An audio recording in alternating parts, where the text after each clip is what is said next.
Hi everyone. Hi everyone. What we have for you today is something very different indeed. It's a unique take on Jeffrey Epstein, and we look at psychoanalyzing his character in the light of human nature at its most fundamental level. So we're going to address what's called the Freud-Adler-Jung Equation, and we do so with some of our most senior students. So we hope that you enjoy it, and we'll see you soon. Yes, see you soon. Thank you very much. Bye.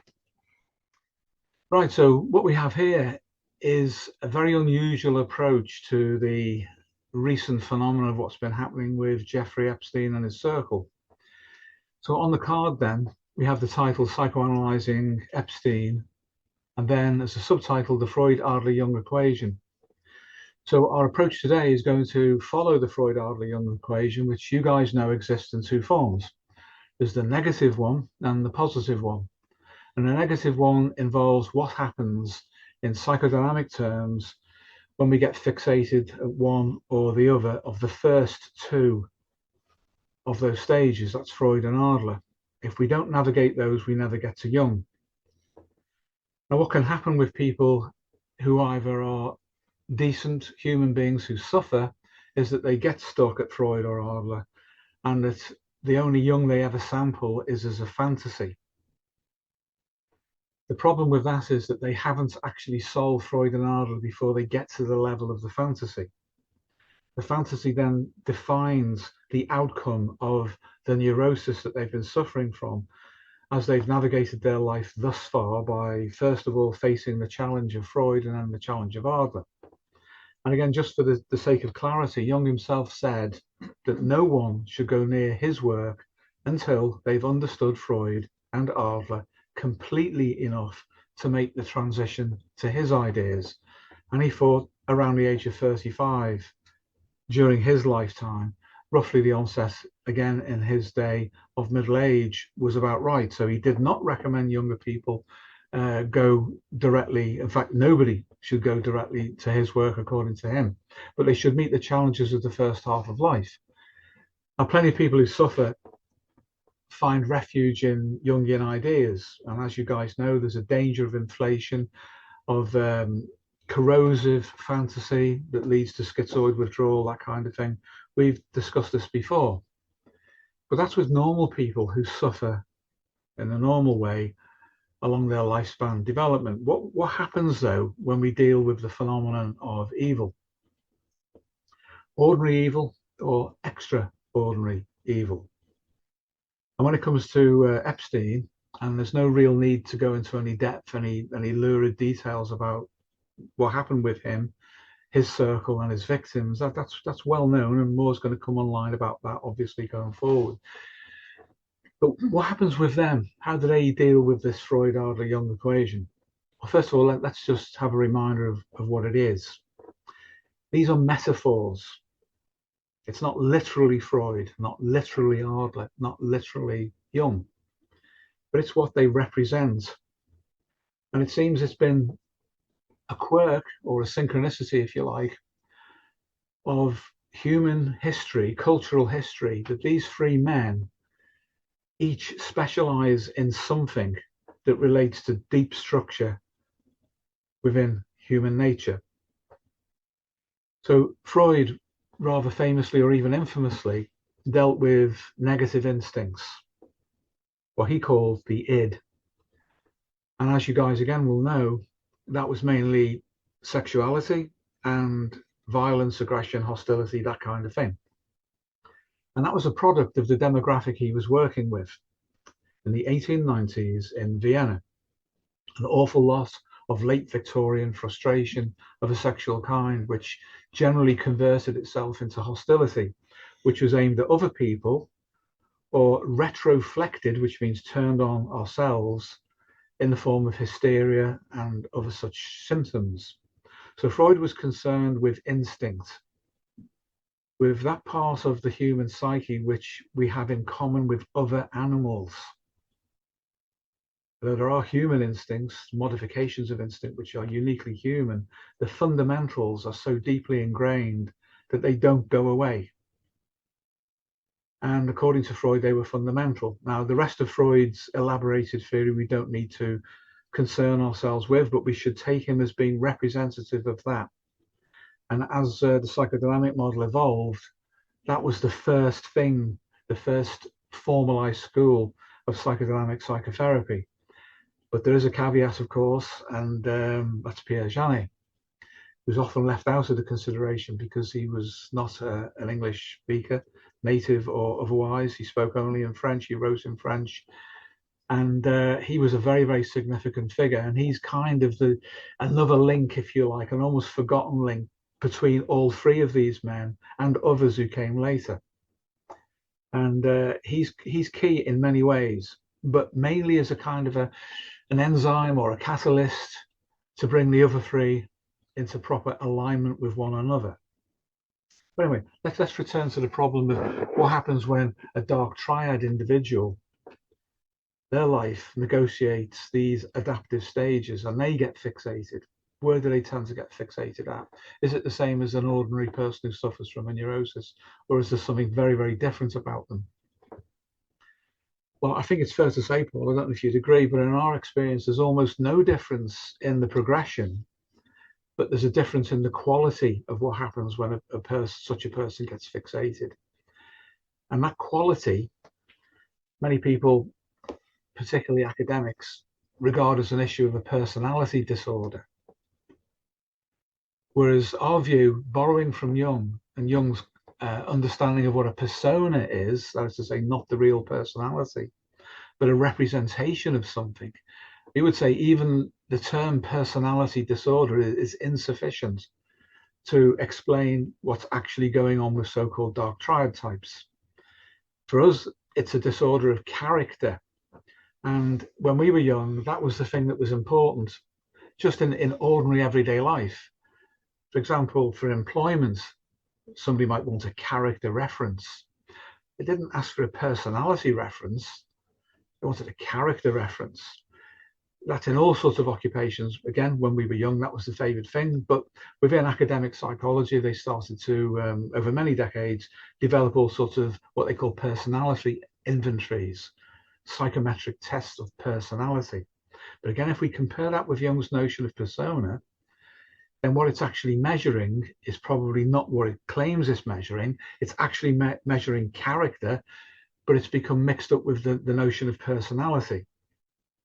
And when we speak in common parlance of everyday people, to have a good personality usually means they're extroverted, they're bubbly, they're outgoing. But we know that that's a facade, that that's not the real person. So personality disorder doesn't describe character, but character is fundamental to human nature. So a dark triad type will have, in our view, a disorder of character, and we would refer to Jung and Jung's notion of persona to make that distinction. So wherever, for example, Jeffrey Epstein was like to whoever he adjusted to when he met them, that would be crafted again like a Jungian persona. And if he is was a dark triad type, I don't think there's much doubt about that. And he had a disordered character fundamentally at the level of his genome. It's a molecular disturbance, which also is in a state of field resonance with all of the fields that organize the genome and releases lifespan development. If it's that bad and he's that clever about manipulating his persona, then he will be able to craft that persona to engage with whoever he needed to in order to manipulate them to meet his own needs. And there's the big clue. The first level of disturbance in such a person, just as it is with a normal individual, is at the level of instinct. But what makes Freud really applicable is the fact that Freud looked at negative instincts, disturbances in sexuality and hostility. And to do what Jeffrey Epstein did, he would need a disturbance at the level of instinct under both of those categories. He would be a sexual pervert and he would be a sadist. But his persona, his personality that he would use psychosocially to influence others would be weaponized to hide his character.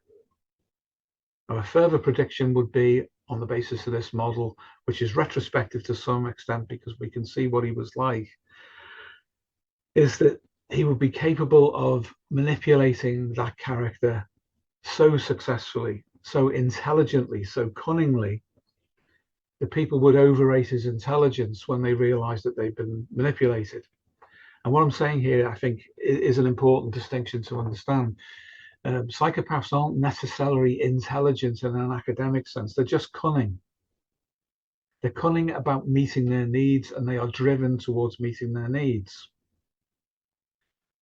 So their libido, as Jung understood it, so therefore not only Freud and sexuality, but their life force is all about gratification, and everything downstream of that is based upon it. So the level of disturbance for Jeffrey Epstein at the level of Freud would have to do with his intense interest in meeting his own gratification. So we can move on to Adler at this point just briefly and say that Adler is about social adaptation, about relating. If somebody comes out, so to speak, with a severe maladaptation of Freud, they're going to stand out because culture has all sorts of ways of dealing with that. But in order to get your own way, then, if you are primarily driven in that way, is that you must conceal Freud behind Adler, in other words, behind psychosocial relationships. That's the first level at which manipulation will occur. Adler's understanding of that was an attempt at overcoming a sense of inferiority. And a lot of views on personality disorders, such as dark triad types, is that they actually do have a deep sense of insecurity and inadequacy, which means that they overcompensate. Adler picked up on that, but he normalized it. He said that it's not just the so-called personality disorders, it's something we all have to adapt to. And that goes back to what I was saying earlier, that there's not that much difference in terms of mechanism between an ordinary person who suffers from a neurosis and someone who has a character disorder that is so fundamental, it is immutable. But the main difference is motivation. The motivation for gratification is intense in people like this, and then their capacity to manipulate. So this is why we say the Freud-Adler-Jung equation, and we're going to look at the negative side of that first before we move on to the positive, which will be key in understanding how we can deal with people like this by building good people. I don't mean good weak either, I mean good strong. And good strong cultures that are resilient to catabolic states of collapse, where they are all the people involved, or most of them, most of the influential ones, are groomed and manipulated by a few very, very high functioning, character disordered, evil people.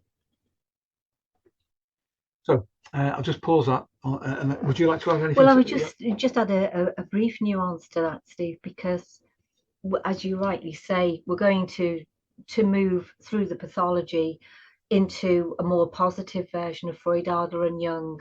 But a nuance there might be, say, as with somebody like Epstein, if we're thinking in an Adlerian sense, or at least at the point of delivery of his personality, behind which is his character, he may appear to be positive in terms of his psychosocial adaptation.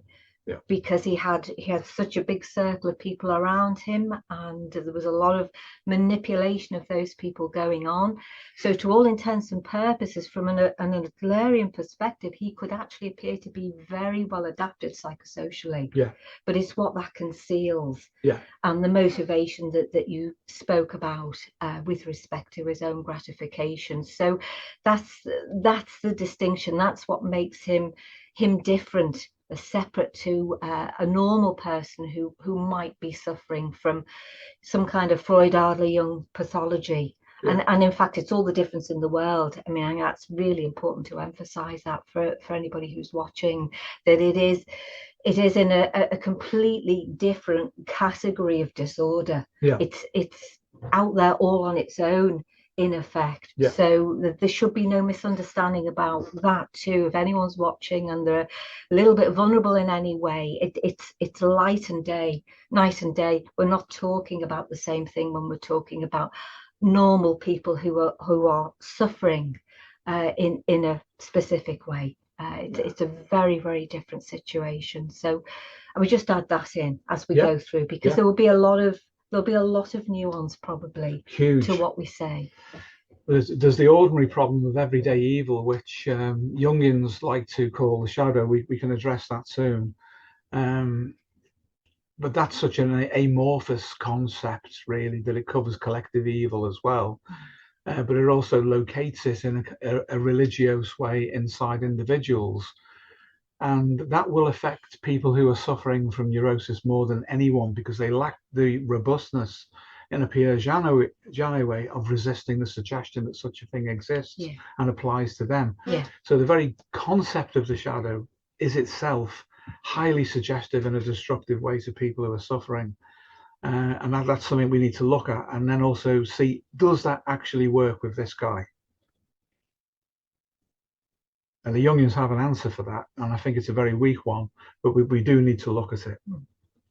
So can we throw it open for any questions at this stage to anyone who'd like to contribute?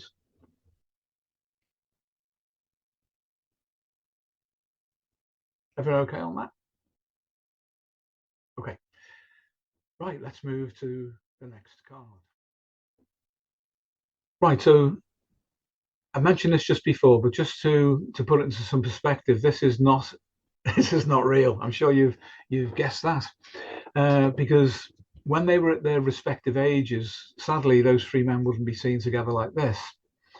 And again, just to flag up that's been a great pity for the development of psychodynamic psychotherapy and psychoanalysis generally, that they each made a great contribution. And the reason it's captioned as three turns of the wheel is that there is an exact correlation, you could argue, between this and between the three different branches of Buddhism.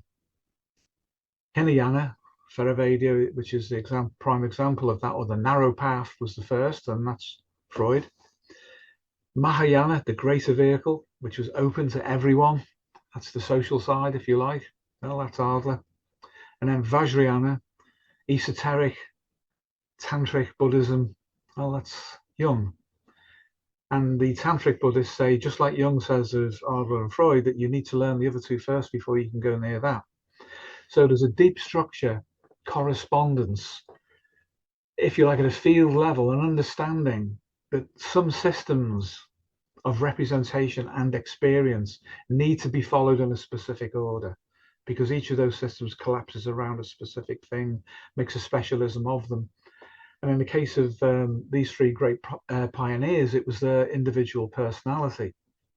And Jung was very clear about that each of their theories was a statement that came out from their personalities. So when we work the Freud-Adler-Jung equation, we are bringing forward an echo of their individual personalities.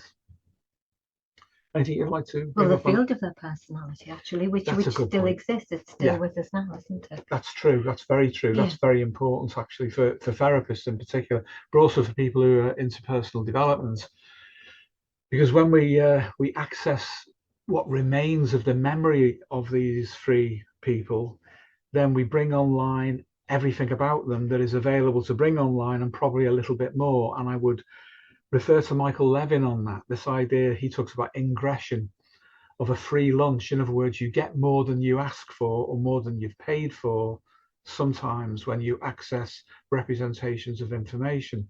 And we found this to be true clinically, and we've been able to utilize that therapeutically as well. And we've quite deliberately done that. It's almost shamanistic when it's done positively, but when it runs without any kind of understanding or constraint, then you can get the dark side of these men's personalities coming through, and their conflicts come through, their beliefs and their writings and their suggestions, and we can internalize them. They can damage us, and we can pass them on through suggestion to our patients. So it's important to understand what we're up against, and this is one reason why we talk about a positive and a negative version of this equation. It works. It's empirically pressure tested. It seems to be real. It seems to access real deep structure psychodynamics and what we call infodynamics. But if we don't know what we're working with, then we run the risk of bringing things in that we did not bargain for or understand. But this is the application, if you like, that we're going to process Jeffrey Epstein as a collective phenomenon of human nature through this equation. Would anybody like to ask anything or comments at this point? Everything clear? Okay, we can move on to the next card. Lead in. Okay, so this one really is just clarification on the last point. The three gentlemen now have stood up and they look rather stern, because this is going to represent the negative pole, if you like, of this equation and what goes wrong. So Freud seeks Adler. In other words, instinct seeks Adler, as Adler being the representation of the power principle to deliver on the instinctive need for gratification. There, if you like, the normal levels at which most people generally operate at.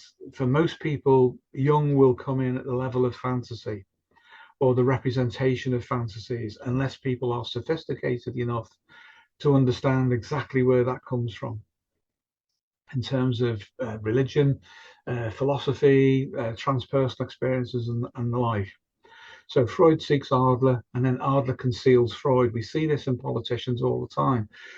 And it's coming out now really clearly how many of these politicians globally have been so corrupt that beneath it is pure Freud. It's all been concealed behind an Adlerian gloss, and then sometimes some ideological elevation, which we could say is the Jungian elements, because it's collective and it's supposed to be transpersonal. It's a look over here moment, like here, look at this, look, I'm a principled conviction politician.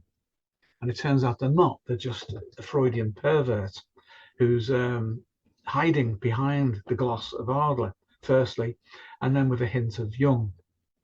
So this is what this particular representation is for, just for the sake of clarity. Can I just add to that, Steve? There is I think right now too, a lot of virtue signaling going on by people who, and this, everything is relative, isn't it? Who, relative to say somebody like Epstein, actually appears to be quite virtuous, but you know, clearly they're not, for the reasons that you've just said. That, I was just saying that there's a lot of virtue signaling going on now amongst the likes of politicians and others who have Adlerian motivations in the way that you've described, and the reason that they're kind of getting away with talking about Epstein is because relative to Epstein, they will appear to be relatively innocuous. So I think we're seeing a lot of virtue signaling going on, people actually utilizing what's going on collectively to benefit themselves in some way. So you could then argue, even for those people, that Adler is concealing Freud, that they're getting something out of somebody else being the focus of the evil, which, you know, clearly Epstein, you know, was evil, but they're concealing some of their own evil behind his, because it's, in relative terms, it appears to be lesser than the kind of evil that is represented by him. So I think it's just something to bear in mind, that people do this kind of thing, and of course they do it to a lesser extent as well in ordinary everyday life, where they, through something like transference, apportion blame to somebody to make themselves look better or more virtuous in some way. But it's the same dynamic that you've described, and this is why really the Freud-Adler-Jung equation is such a useful tool, because it's pretty much applicable across the board. When we're looking at human nature and human interaction, I'm not saying it's foolproof, but it's pretty much always present when you look for it. Yes, it's incredible how useful it is, actually. So even with people who just suffer in a normal way, decent people who are suffering, once the darker side of their instincts come through in compensation, and then they get surprised by that. This is what Freud was finding, that the people felt morally challenged. Yeah. Hence, he created the superego or superego as a kind of moral complex to help interpret these transitional phases that people go through, both in childhood when they're learning and then when they may become neurotic. But a punishing superego, which basically is retroflected against us as a moral complex, that allows us to be manipulated as well. Because the superego, the Freudian superego or superego, is built, according to Freud, by relating to the parents initially, because they are the authority figures which then form the basis for all subsequent authority figures that we meet. And hence, for Freud, that was why parental transferences came up first when someone's instincts were being frustrated psychosocially, and that includes within therapy. But it's important to note on the inside, for personal development, we can play these games with ourselves, because not only is there internal projection, there's internal transference. What we internally project over the unconscious in the form of our complexes, we can then play those aspects off against one another. And then homeostasis, in a positive way, can receive a negative internal transference from the ego to protect the ego and its field of complexes from corrective homeostasis. So anything that can go out can also go in from the perspective of the ego. But this is something that's not generally aware, if you like, amongst the psychodynamic field as a whole. But would anybody like to raise any questions on this? Yes, Steve, if and this may not be the right correlate, but as a question, you've mentioned the polarity a couple times. Yeah. And an observable phenomena is that you'll see, for example, you may have, I'm looking at like hiring processes as an example in this context. And it's like, okay, I see this person who intuit that they have some Freudian drive issues manifesting, like maybe poor impulse control as an example. Mm-hmm. And yet from a reduction, you'll hear others maybe less informed say, well, their person, they're heavily invested in, they're involved in their church body and this type of thing. Yet a more informed view, I see that they're putting this energy in displacing this pathology at the Freudian level, and they're putting the energy into, say, in this example, maybe church.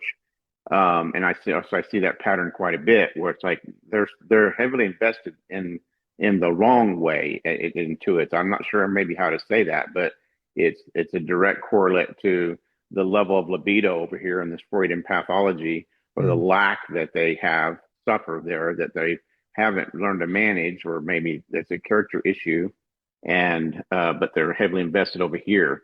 You see that sometimes in the choosing of professions as well, similar construct, where it's like, I choose this profession because otherwise I would be doing this other thing. Is that relative to what you're talking about? Yes, thank you for that, Bob. There's so many different superpositioned states that we have to negotiate, obviously, in development, that we learn how, or we should do, according to Freud again, how to resolve inner pressure and outer pressure within the ego's understanding of itself. And that should lead, according to Freud, to a proper or reasonably enough adaptation. Now, where Adler steps in at that point would be to say that we develop instead, rather than just adaptations, neurotic alibis, guiding fictions, fictional finalism, which pretty much speak for themselves. But for him, it was all to do with a sense of inferiority. As we grow, when we're children, we have no power. Everybody else is more powerful. So a feeling of inferiority is, for him, Adler, the principal thing that we have to adapt to. We either give in and become submissive, or we become dominant in compensation for feeling lacking of power. Okay, so if we accept all of that, what would it look like? It would look in everyday terms exactly as you've described it. where there'll be different superposition drives and adjustments, complexes in a Jungian sense, that would have formed around our timeline, our trajectory of adaptation. And then that produces the very specific configurations that individuals have at the persona level. But behind the persona, those maladaptations will be, now in a Pierre-Janet sense, we can bring Janet into the equation, will be operating autonomously to maintain themselves in case they are needed originally. And then they, in a Jungian sense, become so autonomous that they look after themselves rather than the ego. And then all sorts of rebalancing goes on the inside again, which produces a general maladaptation that could be called a state of neurosis. And then it's the task of the therapist to untangle this web of associations and layers of maladaptations to find out what's really going on. And of course, the theory gets in the way. And the tendency is to collapse into one of them over the others when it comes to psychodynamic therapy. But our model has always been to look at the ground state of the individual. So the theory is secondary to the observation. And the observation is not static, it is interactive. It's a field-based relationship that informs the observation. So it's not an observation looking to justify a theory. It's an interaction which then needs a way to systematize and pressure test itself. And then we look at the theories and say which of these or which combination of them is going to be most adapted in this moment. And once we've got that, we pressure test it again. That should be the way with therapy, and it should be that way with personal development too. We should pressure test everything. Yeah, that's very helpful. But one of the questions I didn't ask, you answered there, which was trying to help the layperson maybe to go, look, this is what you're dealing with. And the problem they have is they're seeing one representation of maybe this adaptive process somebody's engaged in, say hyper-religiosity or something along those lines. Yeah. And it's really what they're not seeing is the field and where's this pressure coming from and what needs are being met here. And it's really, this is, as in this example, this is an adaptive because there's some Freudian unresolved issues here. Yeah. And so you're seeing this pressure. So it's where's the pressure coming from for this behavior, and what is homeostasis in this case? Yeah. Really here, what are we trying to balance out? And so that is the challenge for the nascent or layperson, is they're not reading the whole field. They're just seeing their one representation. And you brought, I mean, that's obvious, but you brought it to mind there. It's like, how do I help you see this? I get a lot of problems with that, trying to help people make decisions because they're not seeing the whole field. Yeah. And they're not really capable really of seeing the whole field. So you got to find a way to explicate that for them, that they can grasp it and move forward with a good sound decision. So thank you, that helped. Thank you, Bob. Yeah, I think the problem with those kind of scenarios, Bob, is that people who are in that state are more likely to be a problem to other people if they are actually maintaining a state of homeostasis, in the sense that they're, from their own perspective, they're not particularly suffering in any way, and they are able to resolve those drives, those instincts in a way which is agreeable to them. Then it's just a case of scale, isn't it? From the ordinary layperson who's trying to manage their own stresses, essentially, you know, the pressure from within and pressure from without, and talking about, say, somebody like Epstein, who, with respect to people who are doing it in that way, is off the scale, really. But the underlying dynamic is similar in the sense that it's all about fundamental gratification. And any of us may or may not be able to persuade someone to move away from or out of that state, particularly if the gratification is such that it doesn't want to be challenged.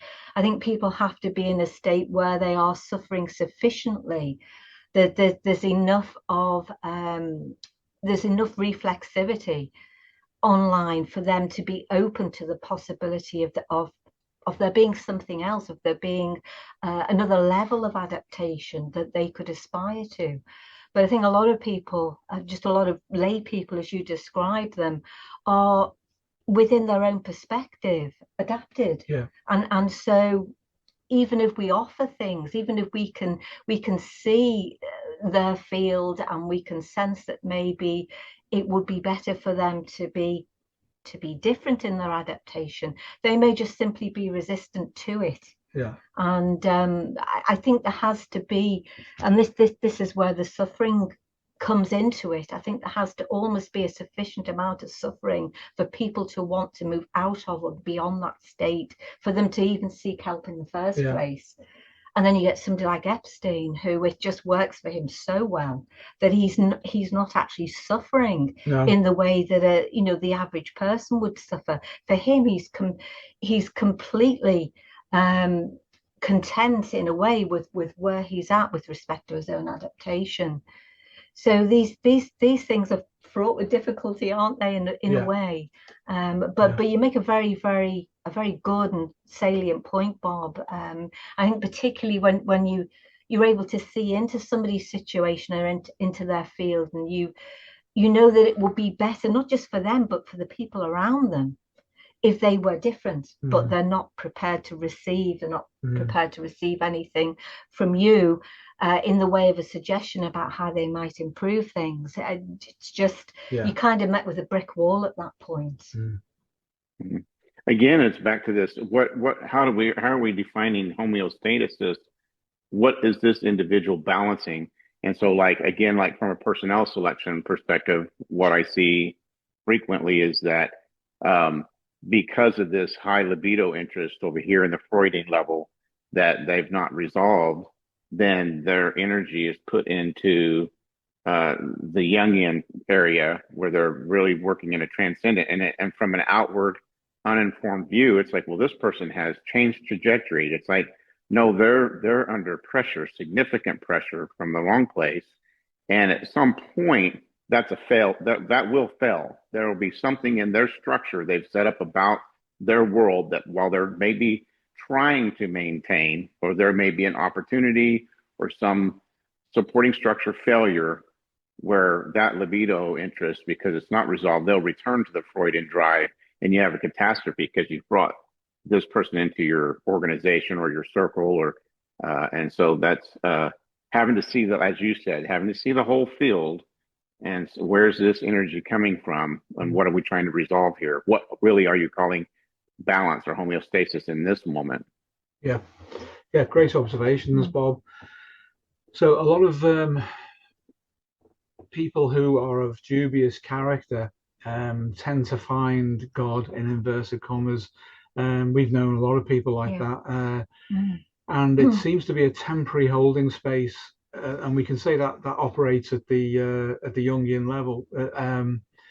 It's as if they need a bigger bully than they are. So the idea of a deity who is all powerful, controlling them as the only control they have over them, has a homeostatic effect, which can be temporarily positive, but it takes a lot of energy for someone who is fundamentally, should we say, of insufficient character, to maintain that transpersonal level, and then the collapse occurs. And as you guys know, we've talked about the eruption column of a volcano, and the pyroclastic flow. It collapses down itself and then spreads out at the base. So when the collapse comes, it drops out of the sky, literally away from the Jungian level of inflation, down through power, and then out. It distributes laterally at the level of Freud, and the desire to gratify overwhelms, because that is their configuration. And it takes a lot of effort to maintain the pseudo-religious level of transcendence at the Jungian level. And one way that you can see that that's the case is that they collapse their personality, not their character, but their personality, around the religious level. And then you know that is homeostatic. And knowing the rest of their field, when I say homeostatic, it is performing a homeostatic function at that level to keep the cap on things, and also prevent the collapse too. So it has to be continually energized. But you can tell, because people collapse around the religious ideas, that's their justification for everything they do if they're pressured. But the internal state is a contradiction to that.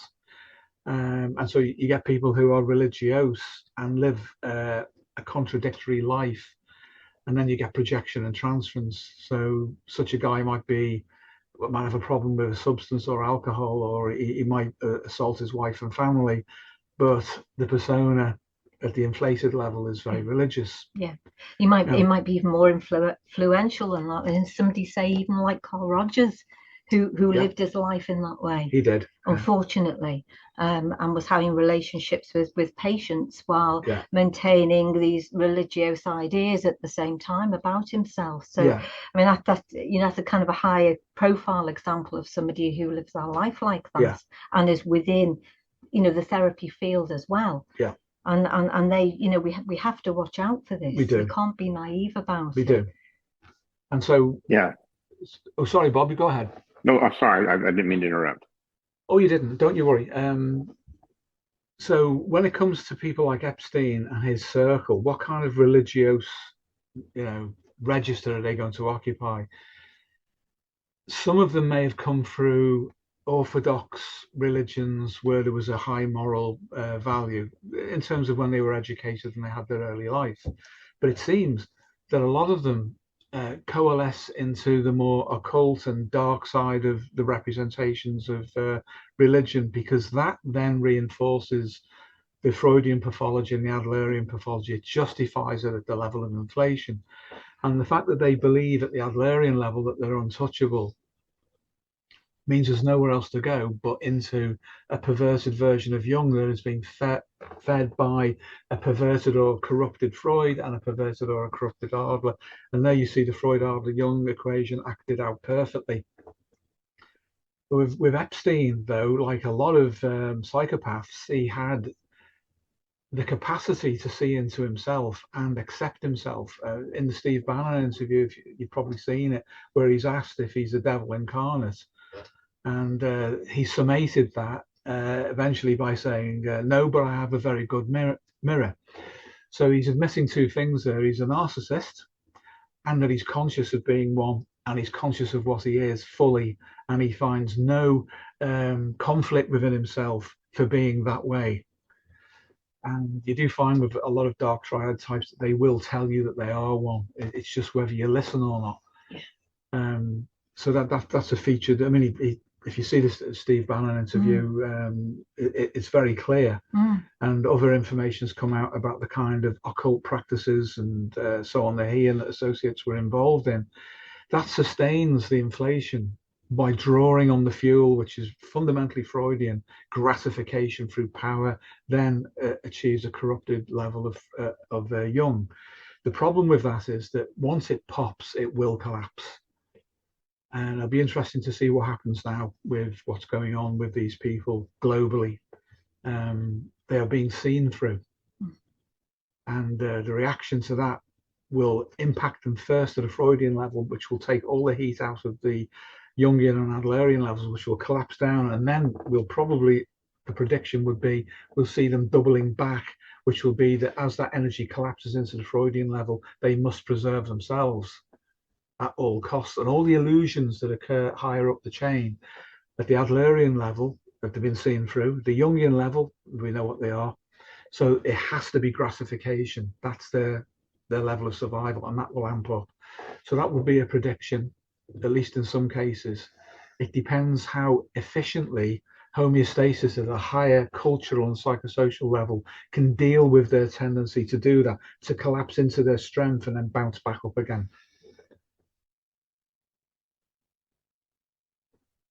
Thank you. That's the IPSA providing linguistics, the format and the overlay, being able to speak to these topics is what brings them to saliency. For demonstrative, if you want to be able to see and understand, you have to put words to it. Sometimes you can intuit, but not really. And so then being able to go forward and speak with it then is the path, to resolve these things, or at least become aware of them. Yeah. Thank you, Bob. Thank you, Bob. Thank you. Would anybody else like to contribute? Steve, yes, Steve, go ahead. I'm just thinking you can't leave Ghislaine Maxwell out of the equation with Epstein as well. And how using the IPSA model, just how she would have been attracted to someone like him and how they would have got into a relationship with her background with her father and the embezzlement and everything else of pension funds, and why she'd be attracted to someone like Epstein. And you'd wonder the dynamics then that happened within that relationship, because it started off as a romantic, but then it's kind of, I think she might have been put to the side. But she was still embedded in that whole. Yeah. So it was probably innately her nature as well. Yeah, Paul. Well, I think you see it, Niamh, don't you, with lots of couples that we might ultimately think of as being psychopathic. I mean, there were couples in the past like Myra Hindley, Ian Brady, and others, where you get what is essentially a higher and lower functioning psychopath working together in tandem. And I think this is probably what we're seeing here as well with Ghislaine. And in a way, it shouldn't be surprising to us. It is really just a matter of scale in terms of evil, isn't it? From ordinary level relating right the way up to the way in which you see psychopathic couples relating to one another. So and then of course there will be her Adler and her desire for Freudian gratification, and then all the esoteric stuff that comes with that, and the vast amount of money and wealth and resources which feed back into the gratification of instinct again, which in a way we've talked about this before in terms of women and instinctive needs, which are essentially Paleolithic. But again, that's what you're seeing, but you're seeing it ramped up by these evil motivations that these people have. But fundamentally, that's what it is. And she's in jail now, of course, but she is still there. So she is a presence. It will be interesting to see really how that situation is managed with Ghislaine. I mean, there is talk about her being maybe freed early and so on. There's seems to be some negotiation going on around that. And if that does happen, I think it will be interesting to see the timing of her release as well. Yeah, and the alibis for it. Of course, absolutely. Yes, which will spring up all over the place. Yeah, whose vested interest to serve. Yes, yeah. And how long will she survive once she's out? Because she'll be dangerous to other people, for as long as incredibly dangerous. Yeah. Yeah, we've got a Ghislaine card later. We have got a Ghislaine card coming up, yes. Yeah. Which we can look at. Yeah. Thank you, Niamh. Thanks. Okay, let's go on to the next card. Thank you. So we have covered this, but just to make it clear with this as a graphic then, the negative Freud-Adler-Jung equation. Freud seeks Adler, Adler conceals Freud, Jung inflates and falls victim to both. So that's the way that it goes under normal conditions. So just to be clear again, to remove any doubt from anyone who may be watching this who's unfamiliar with our approach, these representations are that and that alone. And we're not saying that this is Freud himself, Adler himself, or Jung himself, but what they represent. So what we have here, of course, is Freud, and he has a mask, a persona, which is Adler. So what we're saying here is that when Freud seeks Adler, Adler then conceals Freud, in other words, becomes a mask for Freud. And then as it goes into the Jungian level, that's when the inflation occurs. And that's poor old Carl in the background in a state of rhapsodic inflation. So this is the negative version of that equation. Would anybody like to ask anything on this one? Be okay? Right, okay, this is a bit more of a graphic representation of Freud seeking Adler, the hand on the shoulder from behind. And the reason this is here is to emphasize that we cannot do away with Freud simply by overwriting him with a consciousness, a personal consciousness, which is focusing only on our relating. If we ignore Freud, he is still there.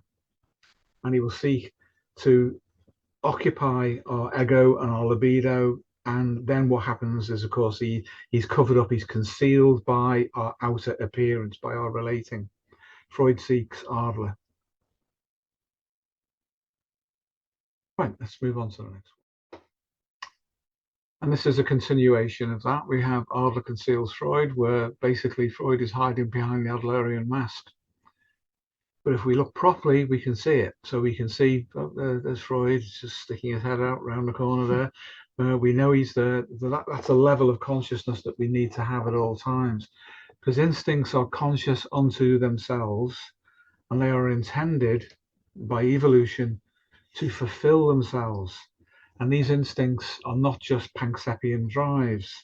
They include entire scenarios of adaptation and advantage competitively, which is where Darwin, who's the hidden figure behind Freud, comes into the equation. In order to be successful in an adaptive sense, then Freud must merge with Darwin, and Darwin must merge with Freud. But Darwin is not only psychology. He includes biology and includes any kind of competition, even at a material or physical level between things. There is a selective process at work.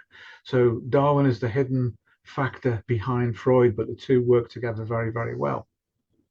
The Brothers Grimm, as we call them. Yeah, the Brothers Grimm, they're always there. Yeah. And one will have his hand on your left shoulder and one on the Yeah. right. And if they pull together, you have to fall backwards.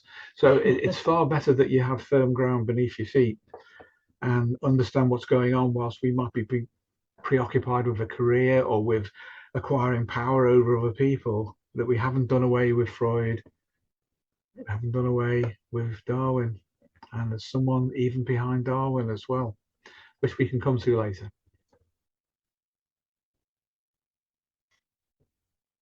Okay, so this is Jung inflate. So there he is. He's off on his inflationary rhapsody towards God knows where. The hot air of inflation. The hot air of inflation, and Freud and Adler are looking up, yeah, bemused, but saying, there he goes again. It's happening again. It happens all the time. So Jung inflates at this point. And for the ordinary person, this can be an escape into fantasy and away from outer adaptation, which both Freud and Adler ultimately are concerned with. So Jung is escaping the constraints. But if this is someone like Jeffrey Epstein and his circle who are inflating like that, that, as we said earlier, is where all the occult, pseudo-religious stuff comes in order to provide an end goal for the drive, the over-amped drive that's coming through Freud and Adler needs to have a fictional goal, what Adler called fictional finalism. So we'll go all religious and occult, and that will be the goal. That's what we're looking for. That will satisfy us. We can calm down. Everything will be fine when we do that. But what happens when they arrive at the Jungian level, the pseudo-Jungian level?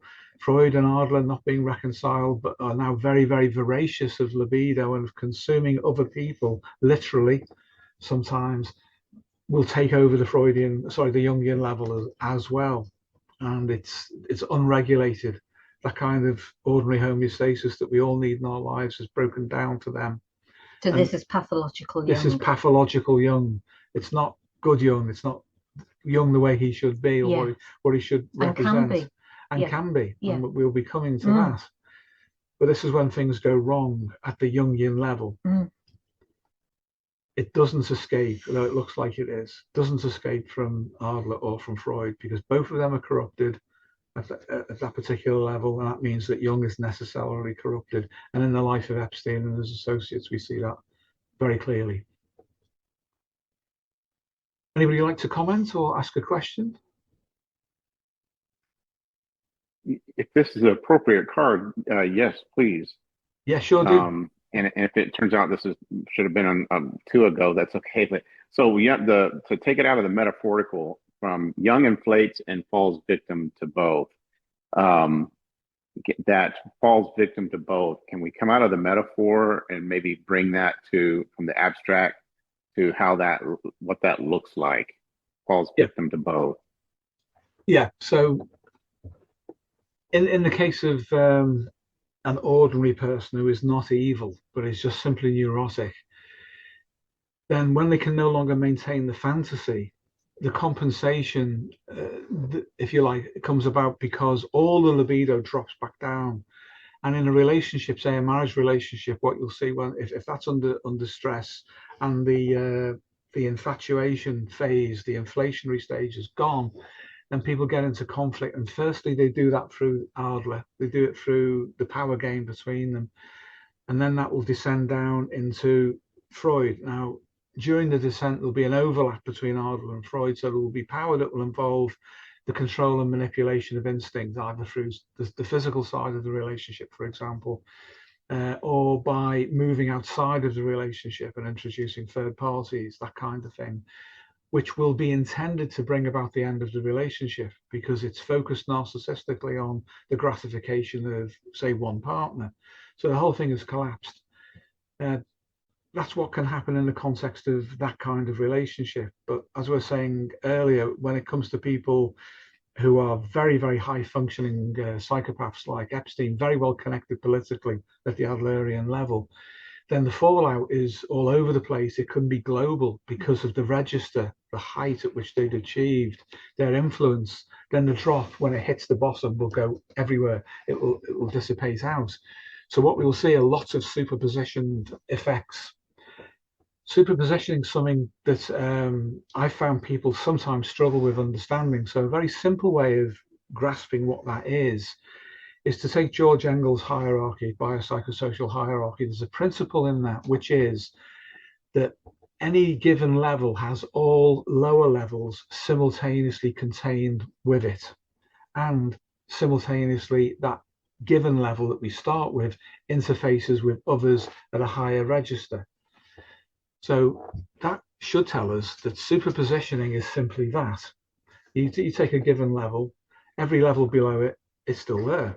It's contained. That means that the overall field of that level and everyone below it is superpositioned. It's one thing and it's regulated at that level and it's sub-regulated at each level that is part of the overall field effect. So that simple explanation of what superpositioning is based on systems theory, the biopsychosocial systems theory, can carry over into the phenomenon of someone like Epstein. When the collapse starts to occur at the cultural and social level, which is where it has started, then the descent is rapid, and the libido that was being held at gratification at a high level starts to feed into disruption at every level below it. Until it hits individuals. And it can hit an individual who is not connected at all in any way with this stuff through the suggestion of the representation of it at the higher level.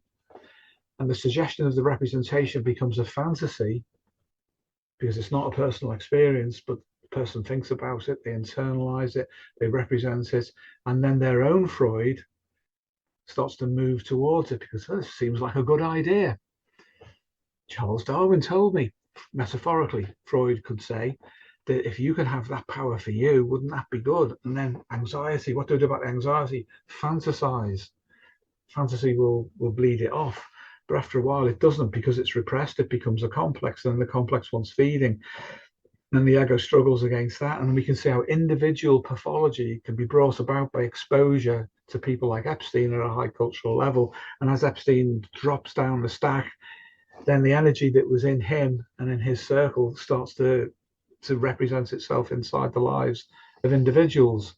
And one of the mediating factors, unfortunately, on the internet can be gurus, internet gurus.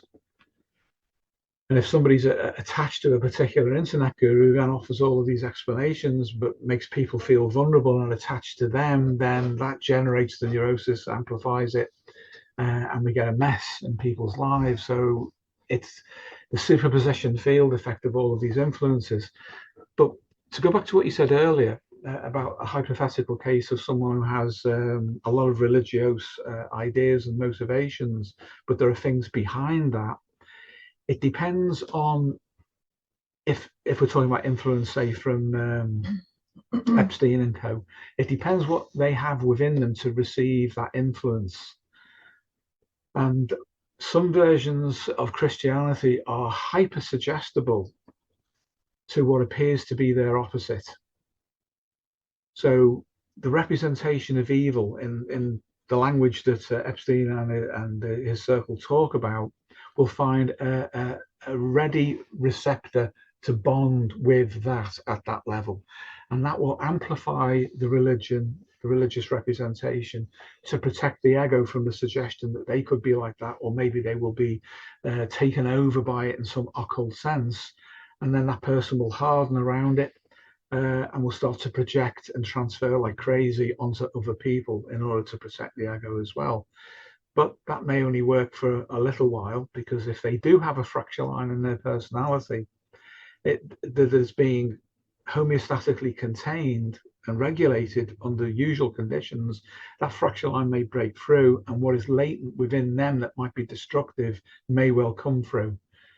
And it depends on the circumstances of that person, you know, whether they are triggered into beginning to act things out and see everyone else as evil, and they must have their time ended, that kind of thing. So you might get a paranoid psychosis with someone who's on a hair trigger like that is controlled by inflated religious ideas. I'm not saying that's the case at all in that hypothetical scenario that you mentioned, but it could be. It depends where they are and what they're doing. If they were, for example, in the position of passing judgment on someone, whether they should live or die in an extreme moment of selection, instinct provides the initial response to that, and it might be terminate, or they may harm themselves. There's a number of possibilities. So without knowing the specific context, it would be difficult to say beyond that. Do you think, Paul?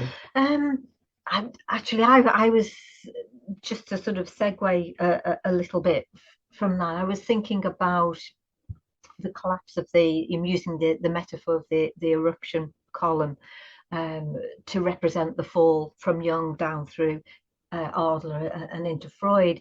I was thinking of the applicability of that to Epstein's situation when he was jailed for the final time, because to be put in solitary confinement, and following some of the discussion that went on during the Steve Bannon interview, principally, where Bannon keeps coming back at him about the fact that he was in solitary confinement, and he goes on about the size of the cell, and did he not anticipate that happening to him, and then how did he feel when he found himself banged up in jail in that way,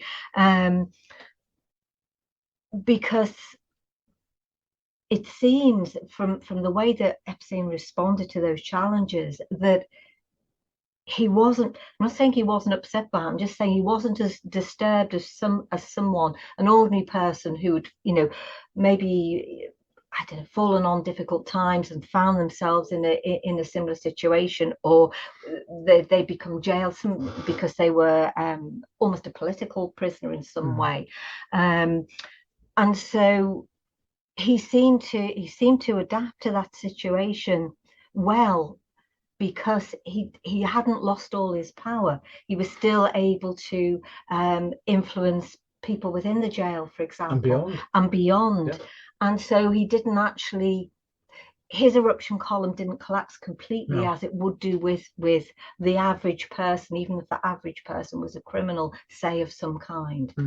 So I find that interesting, because that, again, it separates him out from a kind of ordinary pathology that we might think of as evolving in that way, down through Jung, Adler, and into Freud, and then sort of bottoming out in Freud.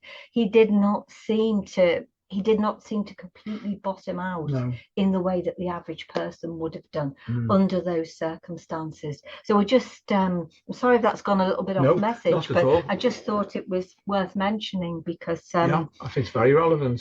Yeah, because he seemed to stop at the level where he was still comfortable. Yes, he did. He was allowed to use a phone. Yes, and he was still contacting politicians. Yes, he was politicians. Apparently. Yeah, from within his cell. Yeah. So there's that, and the Jungian collapse in him may not have occurred significantly, because he'd enjoyed so much power and got so many people into that kind of thing that for him it probably seemed that everybody else depended upon him still. So it hadn't fully sunk in. No, it hadn't. What had happened. And so the dissociation is local for him. It's not a complete collapse. No, it's not a complete collapse. Yeah, absolutely. Yeah. So I'm sorry if that's a bit, like I say, a bit of a segue, but it just struck me that it was important to mention that, particularly in relationship to the Freud-Adler-Jung Equation. Because not everybody, it seems, bottoms out completely. No. But what happened to him is that he was taken out by Freud. Yes. And Darwin. Yes. On Darwin's instructions, you might say, which we're going to come to, aren't we? We are. He was basically removed at that level. And that's spread out as a result. Oh, yeah. Yes, it has. Yeah, so by getting rid of him, you uncork the bottle. Well, you do, and that would even bring in what you were saying a little bit earlier about meta instincts. Yeah. Because they play a part in all of this, not just the Panksepian ones. No. So you see, for example, somebody like Fergie approaching him and asking him to marry her and things like that, because her desire for the acquisition of resources as such, and she does apparently have a reputation for wanting and needing money and wanting to spend and have that kind of lifestyle, that she was prepared to go to him and go to those lengths of asking him to marry her. So that's a meta-instinctual scenario in effect. A bit of a perversion of one, but nonetheless it is one. It's Freudian again. It's Freudian. And Darwin again. Yes. The acquisition of resources. It is. Yes, it is. Yeah. Thank you. And that made clear sense. You took that to where, and a lot of times you do see what you just described, where it's a deletion process, and it's that polarity. I hope that's not over reductive, but you see it. It's a polarity change, a directionality. It's like this pressure is going to go the other direction, full force, unless you can find a stopping point. Like you just said, he found a stopping point temporarily. Yeah. At least, because he was still adaptive from the cell. Yeah. And so, but yeah, you see that full pressure change in polarity, and sometimes that's in real time. I mean, right in front of you, you can see that change. Over a very, sometimes it's a few moments to an hour or two, you'll see those polarity changes and all the energy goes completely the other direction. Yeah. Thanks, Bob. Yes, thank you. Important experience you've had. And that's feeding in. Yes. To what you're sharing. That's hugely appreciated. Thank you. Thank you. Right, let's go on to the next one.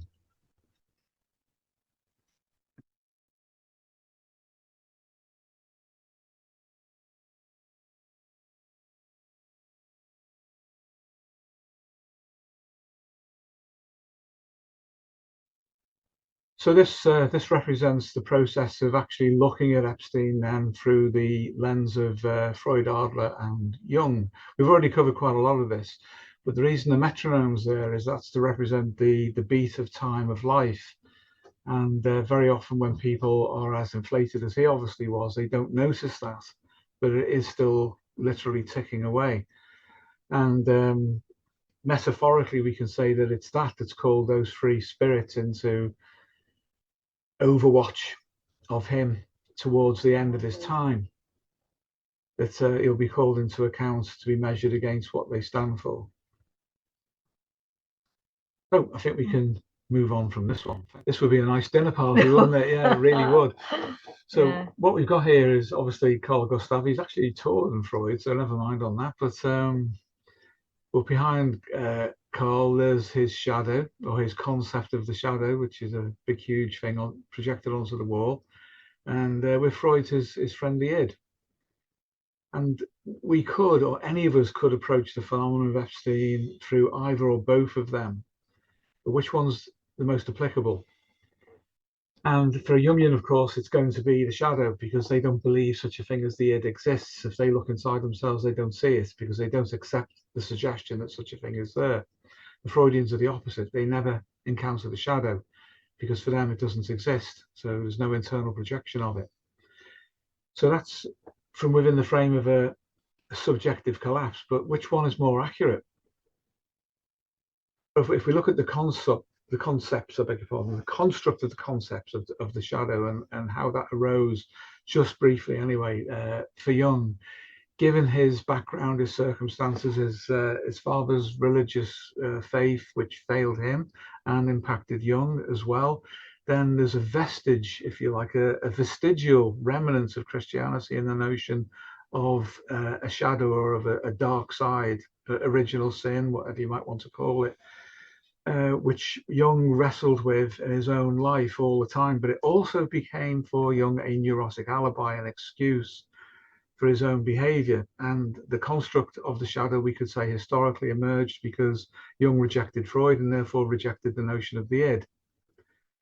Freud was perfectly satisfied with what he had uncovered in the psyche, the repressed psyche of his patients, that there was something pretty much like that, which was Paleolithic, primordial, and utterly driven for its own gratification. Something which had to be controlled, because if it wasn't controlled through repression, through displacement, or some kind of conversion, then it would turn into something horrible. So which of them really applies to Epstein? Well, as we said before, Epstein was aware that he had, he said it himself, a perfectly good mirror. So what would he see in his mirror? Would he see a dark shadow, or would he see a narcissistic reflection of his ego looking back at him, and he was quite content with that? I would suggest it's likely to be the latter, that he was content with what he could see in his mirror. He wasn't frightened by this dark inner twin, because for him he didn't have one. That was normal. That's what he was, and that's the case with people who we can broadly call dark triad types. The id is something different, because that is also something which is unpleasant to have to deal with, but you can do something with the id in a practical sense that you can't do with the shadow. The shadow for Jung, no matter what we do, it just adds to itself. If we do something, it does the opposite, or the potential for the opposite immediately configures. You can't escape it. It is literally a shadow that follows you around everywhere. But the thing with the id is that you can do something with that. You can gratify it, and you get rewarded for it by Darwin initially, until you reach the point of being pressure tested in a wider sense by society, because society doesn't like people who walk around expressing the id everywhere. There are laws and there are other constraints against that, but there are some people who are sufficiently integrated about themselves, we could say in a negative way, are quite comfortable with the instinctive destructive side and want to use it to gratify it and themselves. So I'd argue, I don't know how you feel on it, Paul, that out of those two concepts, then the id is the more important one, because there is no shadow, there's no golden shadow. Jungians go on about, for someone like Epstein, there's a hidden gold in the shadow, and for an evil person, then it's good. Well, you won't get that with someone like Epstein. He's not in the least bit interested in anything but his own gratification. He would manipulate a Jungian by utilizing his own model back at him or her to persuade them that he was being compliant with it and accepted it, whilst he would just go and do what he always did. That's what they do. They're not honest people, except to themselves, in the sense that they are self-accepting to do with what they want and their need to actualize it. So in that regard, I'd say that Freud's id is far more applicable in understanding human nature than the conflict Jung had with himself, which is that which produced the notion of the shadow. Yeah. Well, it immediately connects us to the ancestral psyche. You know, the id, that representation of the id is Paleolithic, and we saw elements of that actually in Jung's own life. I mean, I thought it was interesting that you said about, you know, would you invite these people to a dinner party, because Jung was quite social in that sense, that he would have parties during which he would encourage the people who attended those parties to degrade themselves, which, out of those two concepts is probably more representative of the id than it is of Jung's concept of the shadow. And we also know other things from his from biographical accounts that suggest that he would, he'd at family dinners, as with his own family, he would eat his meal in such a way that it disgusted the other people who had joined him for dinner, and then they would leave the table and not want to sit. They couldn't eat because of it. So again, out of those two concepts, to me, the id describes more of what was going on there than does the concept of the shadow, which I think, as you rightly point out, Steve, has certain Christian overtones or overtures because of Jung's background and the way that his family was configured. So the id is, there's no doubt that the id exists, that the id is a real psychodynamic. I think Freud was absolutely right about that. And the concept of the shadow is far, far more of an abstraction, which I think is why people get caught up with it more, particularly, unfortunately, decent people. They're so vulnerable to that concept of the shadow, and then they use it destructively to harm themselves on the inside, that they could almost do with knowing about the concept of the id as a compensation for that, so that you can see at least that it's in all of us, and that it has been from the beginning of our human evolution. So in that sense, it's common to us all. And sometimes it's a good way to get people to break away from the concept of the shadow, because it by and large, people think of it in its destructive form. There are very few people really talk about, as you say, what Jung would have called, or is certainly Jungians call, the gold of the shadow.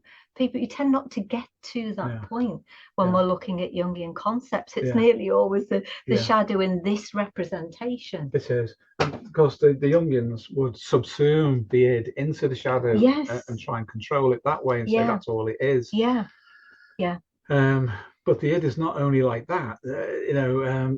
Insofar as instincts are not only negative, and this is the problem with Freud, that there are very, very positive instincts, and not just Panksepian drives either, but the meta-instinctive scenarios that we have available to us. But it's one of the distinctions that we can make with the dark triad types, that they disregard those. Yes. Well, Freud talked about archaic remnants. He did. It's a bit unfortunate that we don't start with him and then move on to Jung, because he was on his way to understanding archetypes, if you like, before Jung even used or invented the term archetype, or borrowed it from Plato, or whatever. The point is that we should give credit where it's due, and there's a tendency not to do that always. When we take a historical perspective, we kind of start where we decide we want to start. Whereas Freud is well on his way to understanding that as a concept. He had a pathological inclination towards interpreting instinct, Freud, but as we said before, that's because of his patients, the kind of people he was seeing. But it wasn't big enough or good enough to be a general theory of human nature. So we could say it's personal to some extent, but I think Jung's was highly personal. And this construct of the shadow that could be individual or collective, and you can't get rid of it. No matter what you do, you cannot get it. But they talk about integrating it. How can you integrate it when they also say it's the entirety of the personal unconscious, or even the collective unconscious? Good luck with trying to integrate that. It's like trying to squash the sun down to the size of the earth and fit it inside that. It just doesn't work. So the concept is woolly. It doesn't work. It's punitive and it's neurotogenic in and of itself. Whereas instinct's something that we can all feel, we can all understand, and we can take a position with respect to what we do with those instincts.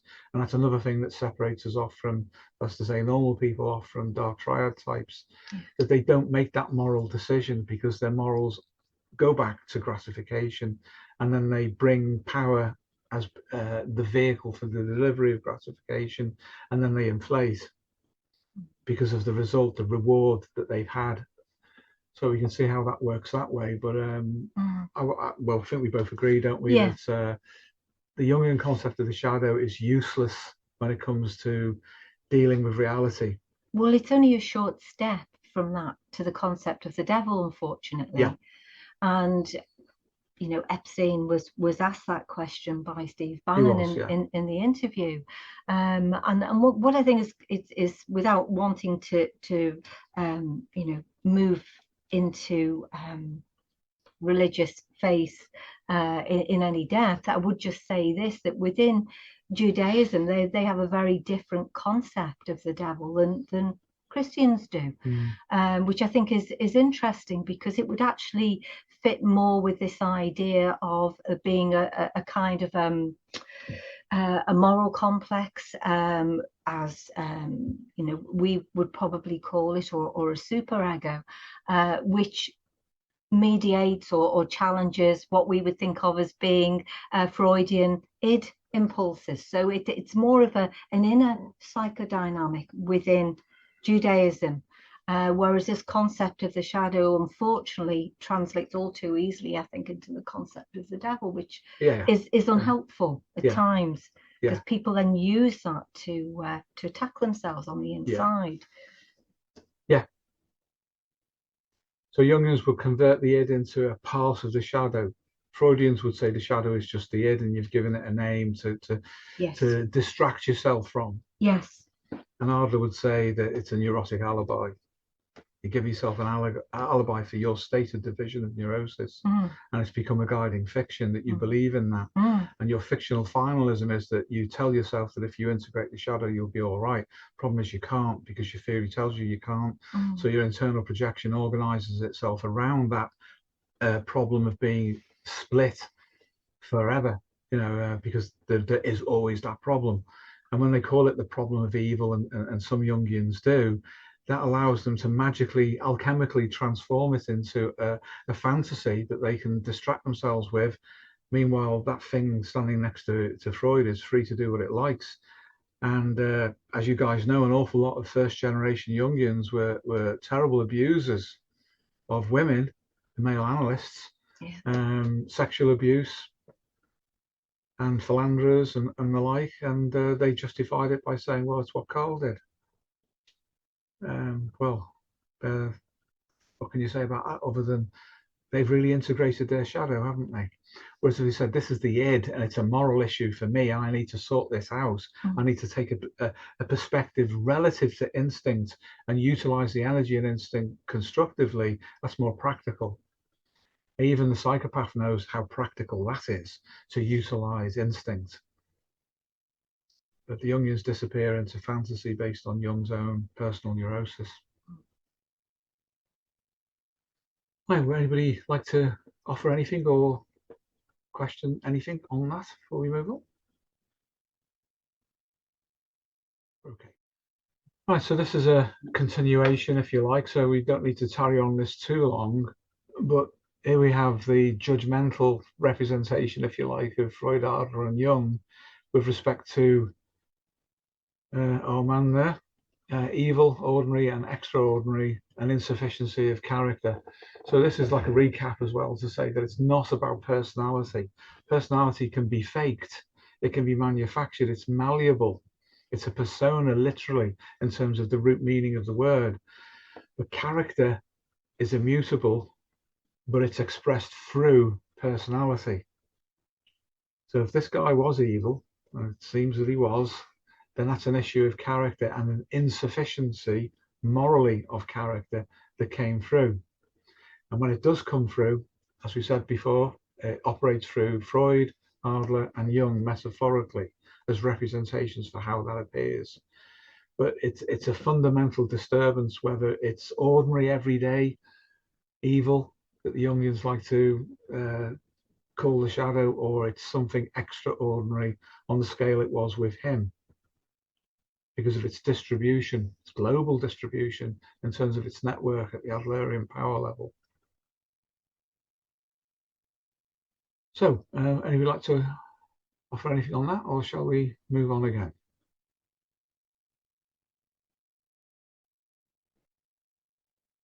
Okay, what we have here then is a representation of Ghislaine. It may not be 100% accurate, but that's obviously what it's supposed to be. And here again, we have Adler conceals Freud. Power conceals its fuel, the id. Without the id, without the fuel of the id, we cannot empower. We can't do it. Even at a Panksepian level, we will not have the drive to achieve anything. We'll just flatline. But there are some people who have opportunities gifted to them, perhaps we could call it that, which allows them to draw on a level of fuel which is collective in its representation. This applies to Epstein as well, because his level of corruption was collective. And the Jungians might call that the collective shadow, but I think it's more applicable, given what we've been saying, to consider that to be the id at a collective level rather than the shadow. The only shadow element is that it was largely concealed from most of the world. But in terms of what its intent was, it was a positive feedback loop, positive in the sense that it increased itself, not at all positive at a moral level. It was very, very negative, but it inflated itself, if you like, from the level of Freud right the way up through Adler. And that was true for this particular person as well. And their relationship to the other person, obviously, I've forgotten his name, was that typical Epstein. Oh yeah. Not her father, although it's probably got roots in that. Her relationship to Epstein was a codependency of sorts, because in their relationship they were beginning to, wittingly or otherwise, access Jung. The idea of an individuation relationship, your complementary opposite, anima and animus, the syzygy, the divine couple. That's an element, a Jungian level element of corruption which is present in their relationship, which shows the inflation of it. It justifies and contains the expression of Freud and Adler at that level. So it would not have appeared to be wrong to them. You get this with as somebody said the other day, the Andrew who was formerly known as Prince. You get that with him, that he's utterly shocked by not being able to maintain this level of inflation anymore, and it's being pulled away from him. He's stunned. He's not able to react yet to that. But even he was a parasite to this woman and to Jeffrey Epstein. And by appropriating them, they added more of their libido, their pool of libido, to meeting their needs. So that's why it's the collective id, you could say, at that level. They parasitically fed off everybody that they influenced who was in a position of power, which moves them up from Freud to Adler incrementally by the number of people who contribute to their inflation. But for them, the Jungian elements, where they felt good about themselves, rather than thinking they were doing something, religiously bad, would probably come through their relationship and the confirmation that they received from one another. That would fulfill a perverted level of Jung, in addition to only fulfilling the religious element, although you could say that their relationship was probably elevated to a religious level. So what will happen to her is going to be really interesting, because she will have allies all over the world to do with a father, brothers, their extended, and I'm making no suggestion that they will do this, but people connected to them, and an influential network that will extend across national borders into other states, some of which have influence at the highest political levels in the US. All of that will have to be negotiated before something is done about her. Bearing in mind what happened to her father and her father's role as an agent for a government, a foreign government, I'll just call it that for now. But all of those things are going to be present, and she's held in stasis at the moment, whilst the rest of the field can figure some kind of response to her as a problem. But she's probably got something in common with Jeffrey Epstein, insofar as she has cards up her sleeve, and the only way they could be eliminated would be to remove her off the chessboard of life. Mm-hmm. But there are people who are likely to be protecting her for religious reasons, and it'll be interesting to see how that plays out. So what I'm suggesting is then that the Jungian level of inflation for her was operating through her involvement with Epstein, where they became a divine couple, a syzygy at the Jungian level, and that will be independent, and they could separate that off from the bizarre religious occult beliefs that some of the others indulged in. They would have been using those for them at an Adlerian level, whereas the others may have inflated into that, or those representations at a Jungian level. If the focus for those two was on themselves and on each other as a dyadic unit. So that's where to look for the Jungian inflation with them, even more than anything else. So within the confines of that relationship, if they were to be divided off from one another, though, then that would change. That configuration would predictably change. They would probably have to drop into the religious in order to scoop up some more energy from other people. Of course, they were doing that with their perverted practices, should we call them. They were borrowing energy off all sorts of people, borrowing their libido. And it's part of the occult practices that they're involved with. I'm sure you know this, that's it. It is to take the life force from others of all ages and various conditions. So it's almost vampiric. But the vampire myth is about taking the lifeblood, the life force, the life energy. And even the stories about Lilith have to do with that, but it's not blood, it's literally sexuality with Lilith that is utilized in a vampiric way to take the life force. And Lilith turns up in certain countries' mythologies, should we say, as well. So there's an understanding at a collective cultural and the Jungian collective unconscious level of what this symbolism actually represents, and how you can utilize that to feed other things, which result in the Freud-Adler-Jung equation, the negative side of it, being maintained. So, yes, I was just thinking, so aside of, I mean, you're talking about them being a syzygy, kind of a royal couple almost, that aside of their victims, that they had a card basically of useful idiots in a way, who were prepared to literally feed in to maintaining them at that pathological Jungian level. And they're the people who are being drawn out at the moment, aren't they, really? Yeah. And the link is corrupted Freud, and then with all of them, even if they have these religious fantasies, the thing that draws them in is always Freud, and then the temptation of Adler fueled by Freud, and then reciprocally the two then form a field, that's to say Freud and Adler in their corrupt form. So the gratification at a Freudian level then gives them power, power gives them gratification. And the inflation into the religious makes them feel special and untouchable and justified in what they're doing. So Freud-Adler-Jung works in those circumstances in that way. Right, would anybody like to comment upon that?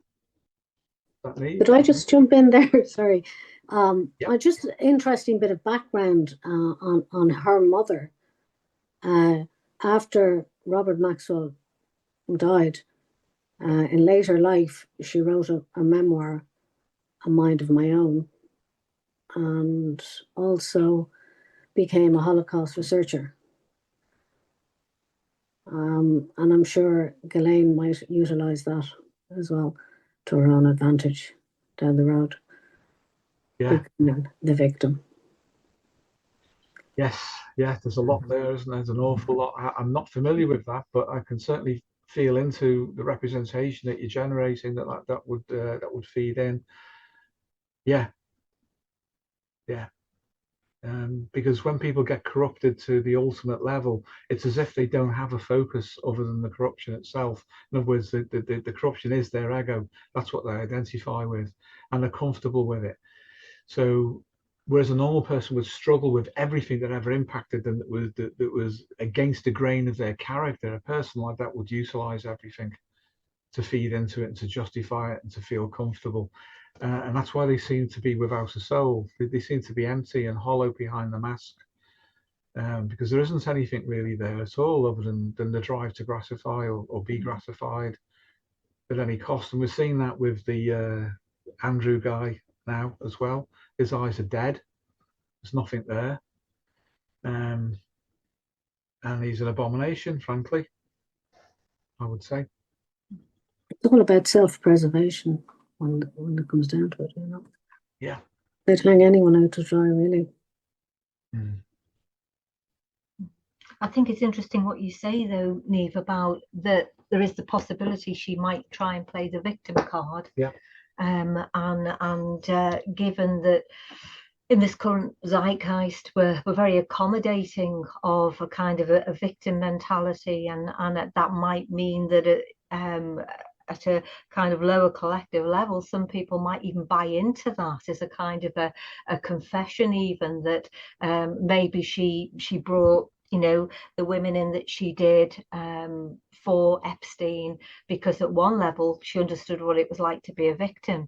I mean, I'm not saying that is true in any kind of real way, but this is how people like that will manipulate a dynamic like that to try and absolve themselves of heinous crimes, really.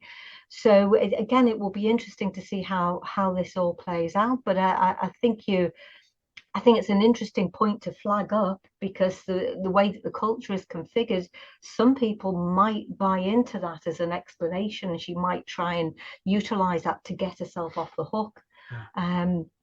So again, we need to not be naive about these things. If that does happen, I think it's important we don't consider that as being some kind of confession that is therefore in that humanistic way forgivable, for want of a better word, because psychopaths are so good at making themselves seem a particular way. I mean, they can, you know, the kind of shape shifting that goes on, the kind of manipulation of personality or persona that goes on would allow a lot of people to believe that what they're expressing is genuine, and it's just what any other person would do in that kind of situation. And of course, that's, you know, that's where we're all vulnerable to be taken in by something like that as a suggestion. So as I say, we have to not be naive if that is something that transpires in the near future, that if she tries to do that, we have to kind of be ready for it in a way. Yeah. So I think that's a very valuable point, Niamh, that you raise.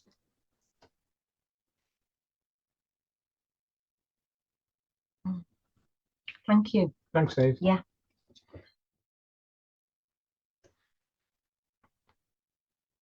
Okay, guys, so here we're introducing the other equation, which is the Plato-Darwin-Soul one. And it's interesting to introduce this here because this is a priori, it's before the Freud-Adler-Jung Equation comes online, and it's there at the end as well.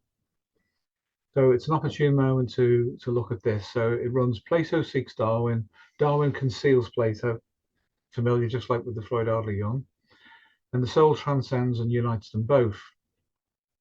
So because we're thinking in a Jungian way, then the representation of the soul is feminine here, but it could be masculine. There's no problem with interpreting it that way. So Plato then represents the initial configuration, the initial drive, if you like, not only for psychology, but for everything to have evolved and to have developed ontologically as well as phylogenetically. That is the prime imprint or archetype, if you like. Jung himself borrowed the term archetype from Plato, but you have now people like Sir Roger Penrose and Michael Levin who are introducing Platonic ideas into biology and into physics, taking them seriously. But we want to point out again here that we use the term Plato and Darwin and even soul to be metaphorical for something which is beyond only the collapsed representation of them. So Plato then, for us here, would represent the original driving force behind everything, which is beyond even psychology itself. It goes as deep as mathematics and even beyond that. Darwin, though, comes into being before biology, because Darwin we would see as being the efficient cause of Plato. What we mean by that is that which selects, which causes selection to happen to allow Plato to become physical and to become psychological, what Michael Levin calls ingression, and what we've always called immanence. So in this we are on the same wavelength, if you like, or field wavelength, waveform as Michael Levin. But of course Plato is less obvious, and you have to get into Jung really psychologically to begin to get a glimpse of what that actually means and what it implies. And Michael Levin talks about archetypes too, but he doesn't say whether he means Platonic archetypes or Jungian ones, which is interesting because he seems to be hedging his bets on that. But for now, he just used the term archetype now and again for an organizing pattern of information. And he's producing an awful lot of work. It's interesting to see that he is going in the direction that we were in within our domain, which is depth psychology back in the 1980s. But he's doing it as a biologist, and he's doing fantastic work within his own domain. But Darwin is where biology comes into it for us. Darwin is, as we say, that which brings about change through competition, through polarity, through engagement. And Darwin is then the precursor to Freud. Freud becomes the efficient cause or deliverer of Darwin into human psychology. So we can see that this is the precursor element, but the idea of the soul as transcending and uniting them both, that is both Platonic and it is Jungian in a positive sense. But it's also Sheldrakean. When Rupert Sheldrake talks about soul, he calls it psyche, and he's very careful about how he says that. For him, he goes back to the original Greek word, and psyche is soul. It is mind in that regard. It's not the anima or the animus as such, but it can contain or be either of them. But what we would say, and I think Rupert would agree with this, is that we can say that it represents consciousness, the preparation to become conscious in an ultimate sense, beyond where we are at any point in evolution. So in that sense, we could say that the transcendence of the soul is the goal of the whole process. In other words, to become as conscious as is possible, immanent within the physical universe, which includes Darwin, but all the physical interactions that go on at the level of physics, and beneath that mathematics, and beneath that perhaps quantum information theory, and beneath even that the true Platonic domain. But the process dynamic is the same. And this is that which I hinted at earlier, which is behind the Freud-Adler-Jung equation. So would anybody like to ask anything clarifying on that? Be very welcome if you do.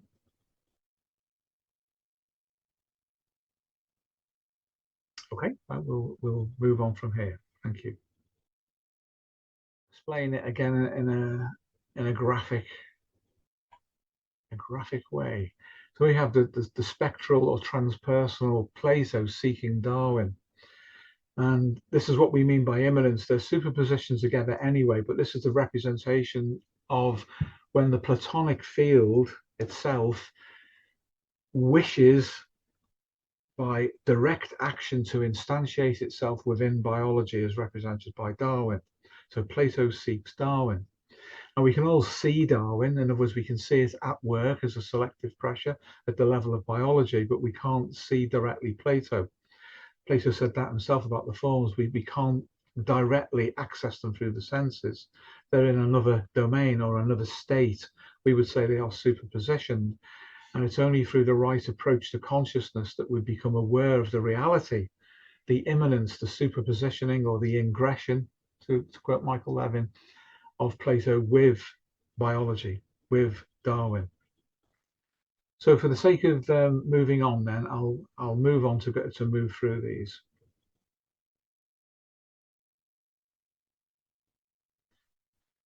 Okay, so now just as with Freud and Adler, where Freud seeks Adler, Adler conceals Freud, then as I've just said before, we don't actually directly access normally the Platonic, but we do the biological. So we can say then that Darwin conceals Plato.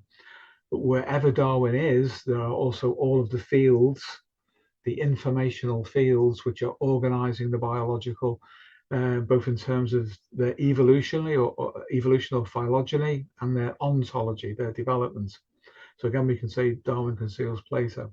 This is going to become important with respect to Epstein and co soon as well. So we'll move on again. Okay, so this is where we start to apply this directly to Epstein, metaphorically basking by his pool at night.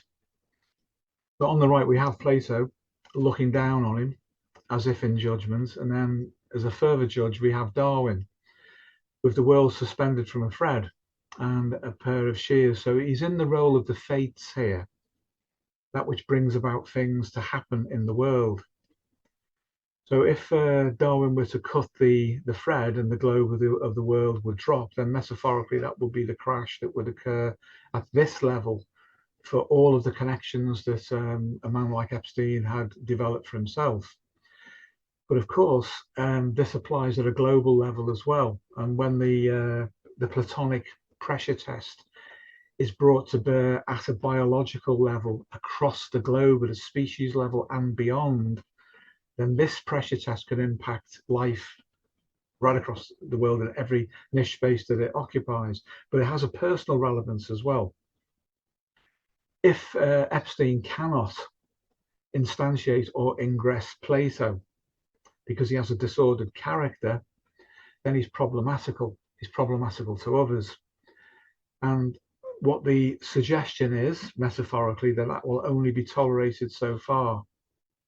And at some point, then Plato becomes Darwin, and the Darwinian selective pressure will be applied directly to Epstein, and it will come through Freud, Adler and Jung, because this equation then turns into that one. And whilst he's blissfully unaware of it, as if he's half asleep, that does not prevent this process from happening. And this explains field effects that occur, and they're happening now, not just through direct communication between people, but through indirect Sheldrakean field effects. And as you know, we consider Sheldrake's morphogenesis and behavioral fields to simply be the Platonic field itself seen from a different angle, a different resolution of focus, but they're probably the same thing. That's where the homeostasis at this scale operates. So he went too far, he became inflated. The regulation is then going to arise from a deeper level and then start to manifest itself through the Freud-Adler-Jung Equation. So this is the challenge he was probably unaware of, and he may well have protected himself from it through his religious beliefs. Any questions on this one? Nope. Okay. The next two actually are just continuations of that one with some captions on, which I've already explained verbally, so there's no point going through them. So long as you get the idea that that's what's happening in the background and how these two equations. Right, so now we need to look at the positive Freud-Adler-Jung equation and see how that links in with the previous one, the Plato, Darwin, and Soul. Freud seeks Adler, Adler conceals Freud. Yeah, that still works in exactly the same way, but this time Jung individuates, uniting Plato and Darwin as the soul. Interesting, isn't it? Because when Jung individuates, that means he's moved beyond Freud and Adler. And that's exactly what he said to do. He said, sort out Freud and Adler first before you approach his work. And then the process of individuation can occur. And Jung's ideas are full of Platonic representations and suggestions about how things should develop. And if by following a Jungian path, because we've dealt with Freud and dealt with Adler, we're then in a position to unite the physical, the biological world with the transpersonal, in other words, Darwin with Plato, then we will achieve what Jung intended that people should achieve for themselves by working on this process within their own life. So this is the positive Freud-Adler-Jung equation, and it's very different. Are there any questions on that before we move on? Nope. Okay.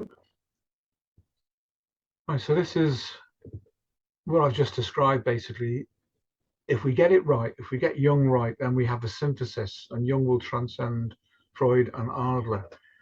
And when we're at this position, then because Freud's work is completed in the lifespan of an individual and Adler's is completed sufficiently, then they welcome the approach we make to Jung. But if you remember, with the negative side of the equation, if we don't get those two right enough, then Jung is necessarily corrupted by the route that we've taken thus far. And in the case of somebody like Jeffrey Epstein, then, who was obviously a corrupt individual at the level of his character, then he was not able to complete those two.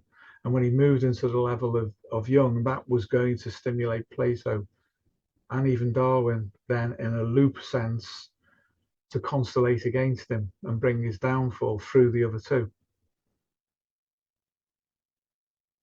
So this is positive Jung at work. Any questions on this one? Is it self-explanatory? So the goal of the positive Freud-Adler-Jung equation is the synthesis of Plato with Darwin. This is the individuation process. But there's a fourth factor there, which will be the soul. So arguably then, from a Jungian perspective, this notion of soul or psyche actualizing itself is fully integrated with both biology and therefore materialism, and with Plato and therefore with transcendent idealism, can occur in the conscious life of an individual who is individuated. Question is, did this happen with Jeffrey Epstein? And this is a really moot point, because is a person like that capable of individuating? And if they are, what does it look like? If someone has a disordered character and that is all that they are, does that prevent them from individuating? We've said in the past, for example, about Adolf Hitler, he individuated and 60 million people died. And maybe Jeffrey Epstein's body count was nowhere near as high as that. But the dynamic is the same. Someone with a fundamentally disordered character individuates by becoming what they are, and as a result of that, all sorts of other unpleasant things happen. So can a dark triad person individuate without changing into something that is not a dark triad personality or character? I would say they can, because they can't change. Therefore, as soon as they do optimize themselves, they have, by definition, individuated. They have gratified themselves according to their basic nature. So individuation in and of itself is not a good thing. It depends who and what is individuating in order to find out what will arise out from that. So any questions or observations on that anyone would like to make? Just a brief question there about, so with that individuation in a dark triad, would it just appear as refined? I mean, you identify the pathologies, but it's refined. And is it truly individuated when at some juncture under the right circumstances, it collapses? Because it seems like individuation wouldn't collapse, like Epstein collapsing at some juncture. But as we said earlier, he really didn't. He got stayed, but was functioning at the level he could within the constraints. So is it, under the right circumstances, would it not collapse back at some point, even though they're refined? Yeah, that's a great point. It depends on the degree of insufficiency of character that a person has. I mean, there are some people who are dark triad adaptively for Darwinian purposes. In other words, they have to be that way to survive. And then they ego identify with that configuration. And they're people who can be helped in theory. But there are others, no matter what you do, they are bad. They are just fundamentally bad, and they are immutable. And I would say that those people who can change don't reach the excessive proportions that Epstein and his close circle did. They are absolutely the worst case configuration of a human being. But there are people out there who functionally appear to be psychopaths, and they're not given a chance. But you can invest a huge amount of time and effort in trying to help someone who is that way, and they will resist you, even when they could be saved, if you like. They could be helped. I don't think he could have been. There's no evidence that he could have been. The fact that he appeared in an interview with Bannon, who was obviously promoting a Christian form of attack and defense against the configuration that Steve Bannon was experiencing, he reacted like a confident demon would. And therefore that would feed back into Bannon. And that might be why he did it. It might be in the moment he was getting sport playing with this person who had a religious belief, and then didn't respond directly to it, but indirectly, in order to generate a dissonance within Steve Bannon, who, when I watched that interview, he wouldn't shut up. He just kept going at him, wouldn't let him finish. The aggression that was coming out of him was almost as if it was someone out of one of the vampire movies, just holding up a crucifix. That's Dracula, trying to fight him off by attack.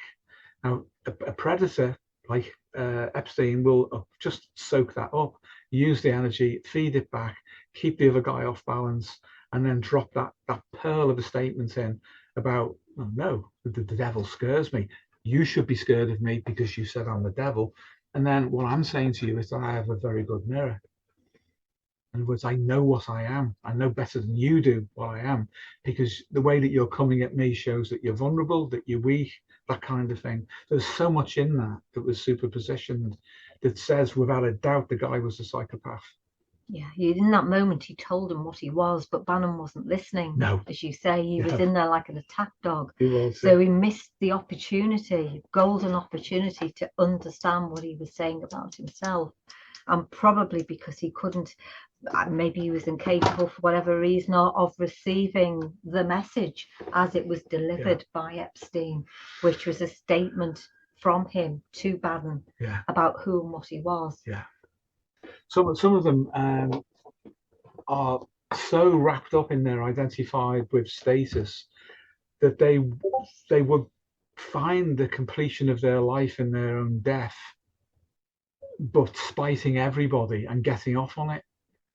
You know, a lot of mass killers are like that. You know, they either don't confess or they don't say where the bodies are, and don't relieve anyone with suffering, no remorse at all. And they just exercise their power to the very last moment over whoever they're talking to in the moment. Obviously, you'll know this, Bob, with your vast experience in dealing with such people. That's how he came across. He was almost transpersonally superpositioned, and people who would sense that might interpret that as he's the devil, Satan, Lucifer, whatever. Whereas he knows he isn't. But you enjoy people believing that about him, because that's still feeding off their libido. Apex predators. Yeah, definitely. Yeah. And I think that at some, this may not be correct, but at some juncture, when I look at, human beings all have the capacity. I think all's pretty hard statement, but human beings have the capacity to be an apex predator. Each of their own, I mean, if we look at animals, they're different, and each has its capacity. And so it's a matter of nature. What's its nature? What's this person's nature? What's the animal's nature? Sophistication and magnitude. So there is a capacity element there. What's their nature? You speak to character. What's the magnitude of what I'm dealing with here? So according to their individual nature, sophistication, and magnitude, individuals have the capacity to be an apex predator, and I think that can be pro-social or anti-social. So I think we like he's missing it. He's right in front of him saying, "You should be afraid of me," and there's a cautionary note is that I'm open to each person individually in their capacity. With sufficient pressure, you may get a polarity change and see these capacities manifest. I say that one has to be always open as to what is this person individually, their nature, sophistication, and magnitude, and recognize when you're moving things about what it is you're moving about. Yeah, great, brilliant. Thank you for that. Based on real world experience. Thank you, Bob. Would you like to offer anything at this juncture? Okay, let's see about moving on. So with respect to the Plato-Darwin-Soul equation, then, if we follow the Jungian individuation route, the positive version of the Freud-Adler-Jung equation, this would be the result, a kind of quaternity, which Jung would no doubt have approved of because he likes things like that.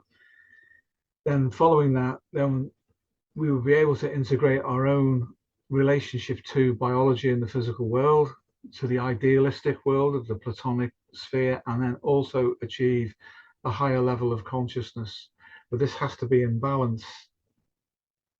But what about the other guy? What about Epstein? Could he do this in some perverted, corrupted way? I don't think so. I think he can individuate, but it would stop at a lower level. And it would essentially stop at the level of Freud and Adler as corrupted, because the Jungian level that he would achieve would not be real Jung. It would be the corrupted version that had nothing in it at all that could lead him into a Platonic understanding. And even though the guy was quite well educated in matters of philosophy, mathematics, and other things, they're just ideas, they're abstractions. In order to access them, you'd have to have a capacity to relate differently than simply exploiting people.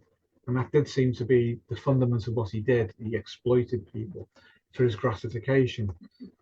So it would be like an academic who only knew that. Everything was just an idea. Everything was abstract and couldn't be related to in a lived way. It was just a concept. And that may have been why he was drawn to a lot of this stuff, in order to do that, to try to compensate for the fact he'd only reached a certain level. But his corrupt character meant that he couldn't go beyond where he was at. So what's likely to happen? The corruption would be repeatedly overamped in a cyclical sense. It would reach a point of frustration, it would go back and recharge itself. He'd siphon some of that energy off to attempt to bypass the state that he was in, his innate character, to achieve something that was higher. And the reason I say that is because he did have interest. He surrounded himself with intellectuals, people with new ideas. He liked innovation. He liked basically intuition.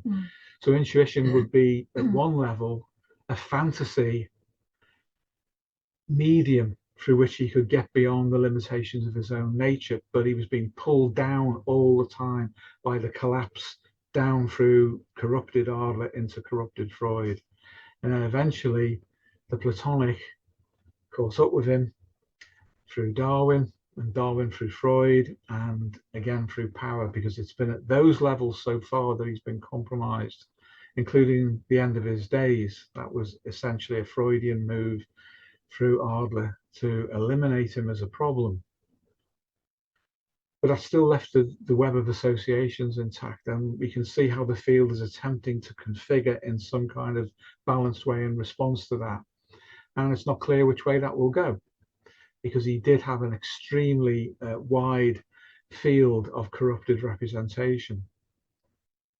But if the higher levels can be accessed at a sufficient amplitude, then that will, through a morphogenic and morphic resonance behavioral field Sheldrakean model, that will begin to propagate.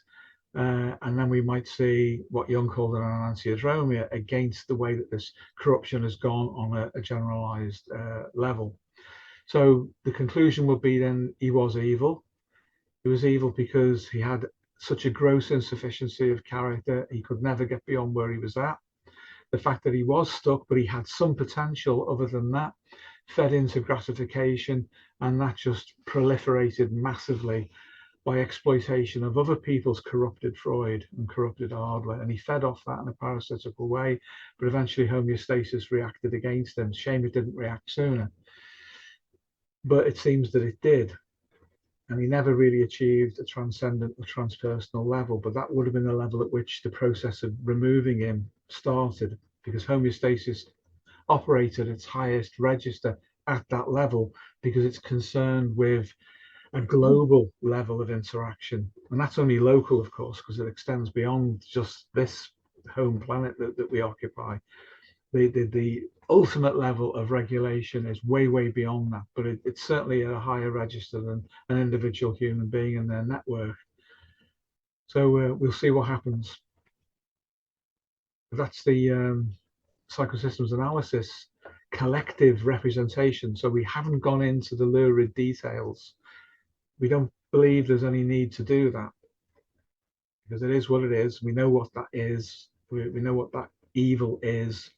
But to understand the regulatory patterns and the field interactions and how those two equations interact, in our view, is important, because they operate in the lives of individuals, ordinary people who suffer in an ordinary way.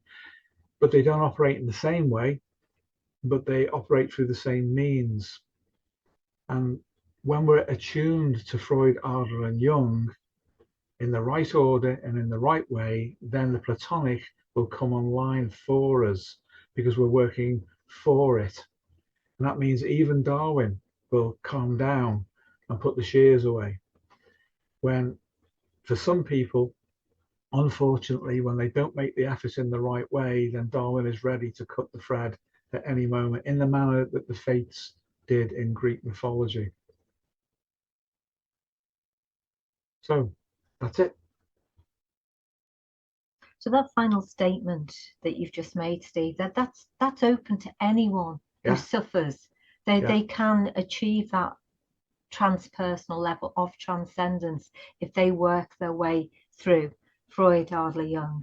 In that way, they can achieve that. Yeah. And that has to be the goal, of course. And I think it's good to know that. I think it's certainly good to know when you start out on that journey that it is possible to reach that place. You're intended to. You are intended to. That's what we're offered from the beginning, isn't it?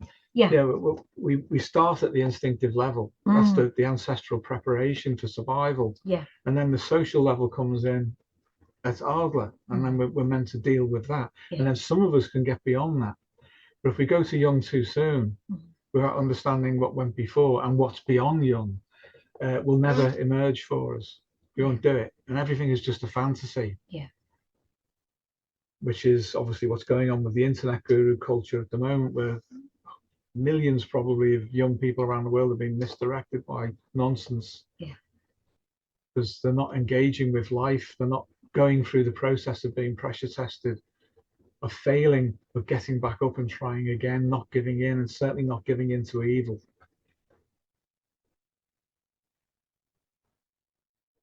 Oh, okay, yeah. So I think there's a key point in there, not being pressure tested, and it's easy for people, young people, possibly more so, but it's easy for people to want to avoid that pressure testing, and it's only really through that, ideally, voluntary participation, and you'll see high performers pressure test themselves purposefully to find their limitations, right? And thrive in that, because there is a limit. Everybody has a limit in whatever at any individual thing, and it's in knowing those limits is the empowerment. Otherwise, you are living in fantasies and utilizing fictions, and so. But I think it has to be okay to go. You have a limit as a capacity of in some fashion or other, in context. And find that, and then now you know who you are. If you don't like where that is, you maybe have the capacity to improve upon that. But subjecting oneself, voluntarily participating in that pressure testing is, I think, without that, developing is going to be near impossible. Yeah. Yeah, absolutely. And we don't need to mythologize it as the hero cycle or anything like that, which you tend to get. The Jungians indulge in all of that, and it's a fantasy. It's not applied to life, individual contexts. So when we mythologize it to that extent, meta instincts don't come online. They give up. They just say, oh, yeah, you're in the sandbox. You're not really engaging. They withdraw, but at the same time, there's pressure. Even Michael Levin talks about what he calls positive pressure from the Platonic. The Platonic is pushing them to ingress all the time. And in our domain, we see exactly the same thing. But we also see this tendency to generate fantasy substitutions for real life. And Freud argued for that. But there are people out there who are pushing fantasy as a replacement for real life. Internet gurus, some of them are even medical practitioners. We should know better. It's awful. Mm-hmm. Well, this was wonderful. I appreciate it. Very enlightening. Thank you, Bob. Thank you very much, and thank you for everybody who's been with us today. It's been a bit of a long one, isn't it? But really appreciate it.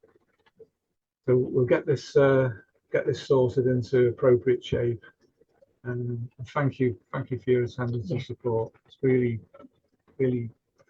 grateful to see you. Thank you. So we'll see you all soon then. Thank you. Thanks everyone. For your time. Bye-bye. Thank you. You take care. See you soon.